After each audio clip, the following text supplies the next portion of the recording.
This is Ken Lathrop from Coffee Crafters, and I thought we would do a video today on doing your first roast on your Artisan XE.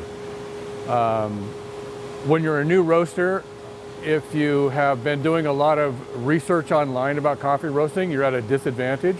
If you haven't done any research online, you have a real advantage, because one of the things that you would think after you're researching coffee roasting is that you needed a PhD to roast coffee, which you don't. So I'm going to show you how to do it the easy way. We'll show you some tips and tricks on the way through on what to do. And before we get started, so if you've got your roaster set up and you haven't roasted yet, there are a couple of things to remember from the very beginning. And one is there's a hole here in the back of your chaff guard that the light shines through. One of the mistakes people make is they'll stick the end of their light through that hole and burn up their LED light. So you do not want to stick the light. This light here, you don't want to stick it through the hole like that. You want to make sure that it's out here at least 3/4 of an inch away. Then it's air cooled and it's not going to get too hot. The minimum load size on the XE, we put at 2 pounds, and the reason we do is that it immerses the bean temperature thermometer in there so that you are getting a good bean reading. You can roast down to a 1/2 pound if you want, if you just want to do sight, sound, and smell. The cool thing about the base model is when you're roasting, you can leave that off the entire time if you want, so you can stand up there and look down and see the beans. So it'll vent fine. So what we're going to do today is we're going to do a 2 pound load. So we want you to do a 2 pound load first. Your roaster comes with this scoop that you put in the front, and it was designed to accommodate a 2-gallon round food grade bucket for transporting your beans. So we're going to pour our beans in there.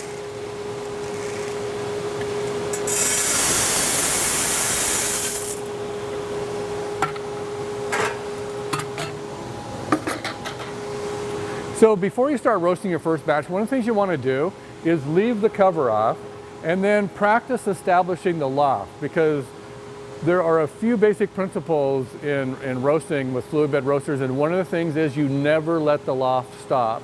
It would be just like holding your marshmallow over the campfire in one spot until it bursts into flames. Your coffee will do the same thing, so it needs to keep rotating.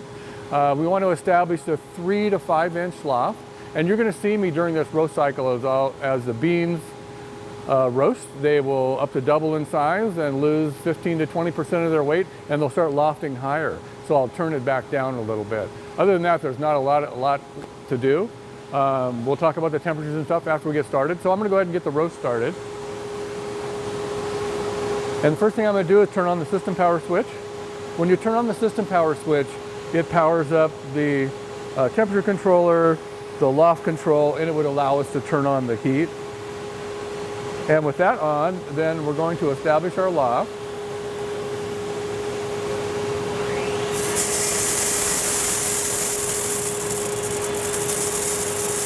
So one of the things you'll notice is that it takes more air to establish the loft than it does to maintain it. So it's normal.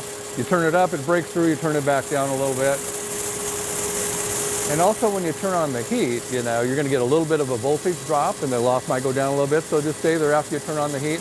You never want to let this controller control your roast. That's not what it's for. It's basically a high temperature safety shutoff switch.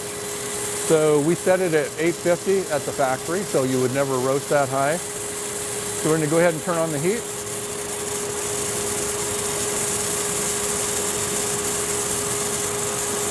And we're roasting. One of the things when your roaster is new and you're doing your first roast, this thermometer and the probe that you have, we have a prototype probe in here that we'll have in future models. So if you get your roaster after the first of the year in 2022, it'll probably have the new probe. But you want to make sure that you calibrate it, because the probes and thermometers are notorious for being inaccurate. And we solved that problem by putting in a thermometer that has an adjustment screw. So there'll be instructions in your thermometer here, but if you get in there close price, you can see that there's an H there for the high temperature adjustment. And any type of medium density bean like a Costa Rica or Colombian or something, First crack is going to be within 1 or 2 degrees of 400 degrees.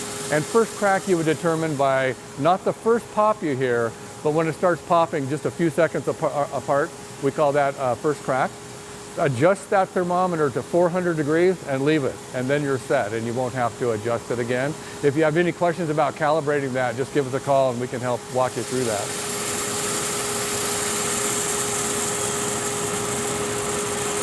So you're going to look in the book, and one of the things that you're going to find is recommendations for where to set your temperature. Now I set this temperature on this 2-pound load at 5.5, and I'm not going to let my roast air temperature get over 650. So if it gets up above 620, 630, 640, I'm going to turn it down a little bit. I like to roast about 620. Every roaster is going to be different.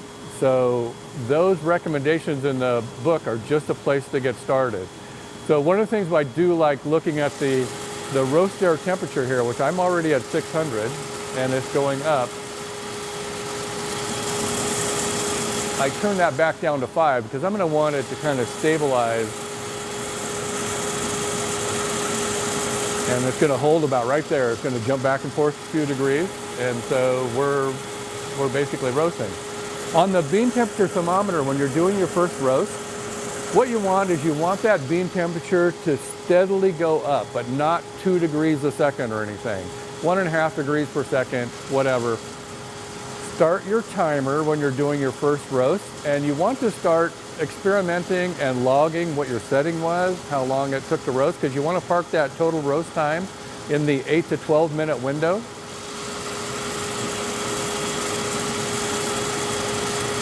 One of the things that you read online that is really confusing is all of the different theories on roast profiles. There's roast profiling software, there's all this stuff. I'm not a big proponent of putting that added complication on the machine, because in blind cupping, when we hire panels of professional cuppers to come in and try to distinguish all these different roast profiles, when we parked it in that 8 to 12 minute zone, say we roasted to 440 degrees, a medium roast, from an 8-minute roast, and then progressively 30 seconds longer and longer and longer, all the way up to a 12-minute roast, they could not tell the difference. And if they can't tell the difference, I'm pretty sure your customers won't. If you want to do it, just to kind of see if one is duplicating, it's fine. We have some recommendations for you, but we want to tell you that it takes the easiest part of a coffee roasting business and adds a complication, and that's why I'm not a big fan of it, especially for new roasters, because they have enough to worry about.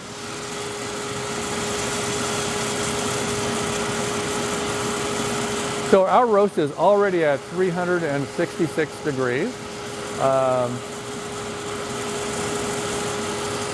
And so it's progressing fairly fast. This is going to be about an 8.5 minute roast. And again, we haven't put the cover back on because you can look inside and see what's happening. If you keep your chaff guard clean and your hopper clean, the light shining through, reflecting off the stainless steel, will make it a lot brighter in there.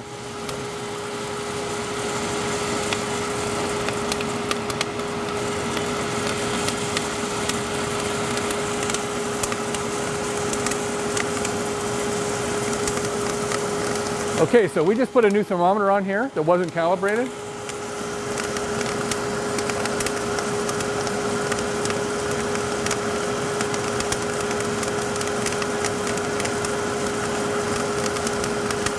And first crack came at 394, so I just turned it up 6 degrees.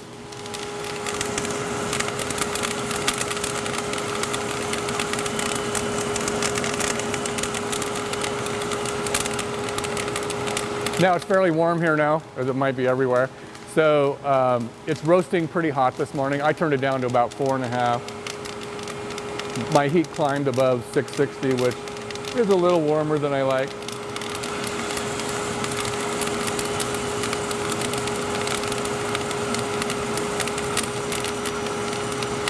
So it's really hard to give people advice because they'll read other people saying, yeah, I roast mine on a setting of 7.5 on an 8-pound load or whatever. If you're roasting a full 10-pound load in almost everywhere in the country, you can just turn it up on high and leave it, and it's going to park you right in the middle of that area. These machines are very susceptible to low voltage. So as an example, if you're in a commercial building where they have three-phase power, what they will do for you to get single phase is they will pull two legs of that three-phase in to give you a single phase, but it only comes in at 208 volt. And if that happens, you're going to need to get a line booster to boost the voltage back up, because at 208 volt, you might only roast 6 pounds of coffee, not 10. And so what we did, because we're three-phase here, is we have a little unit that we put in, a buck boost, costs about 300 bucks. Actually, you can look over here, Bryce. And here's our little buck boost transformer that we have feeding our little sub panel for our roaster. And they're about 300 bucks. So make sure if you're going into a commercial building with your roaster, you find out from your electrician what your voltage is.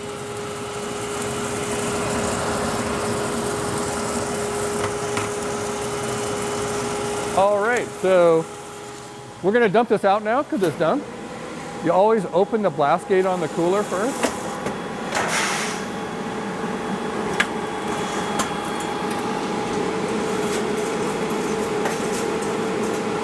That's going to cool in about 90 seconds, usually it takes. We roasted that to about 455 degrees.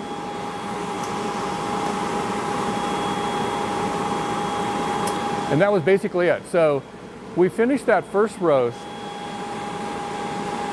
I'm going to turn off the roaster, but if you want to do back-to-back roasts, you can put your next roast in while this one's cooling. So there's plenty of suction for both of them. Just want to make sure that when your beans are cool, which they're already cool, close that blast gate and we're done roasting, so take out some of the noise. So the main thing is we just do the basic things. Try to park that roast in the 8 to 12 minute window, and don't let your air temperature here get above, like, you don't need to roast above 450, 470. I like to roast at 420 to 620 to 650. Yeah, don't roast over 650 to 670. And that's basically it. One of the things that's a little different at Coffee Crafters, if you have any questions while you're roasting, call us, because 75% of our customers have little to no roasting experience when they come to us. So don't hesitate to call. Everybody here is up to speed on helping new roasters get started. And so that's it. Thanks.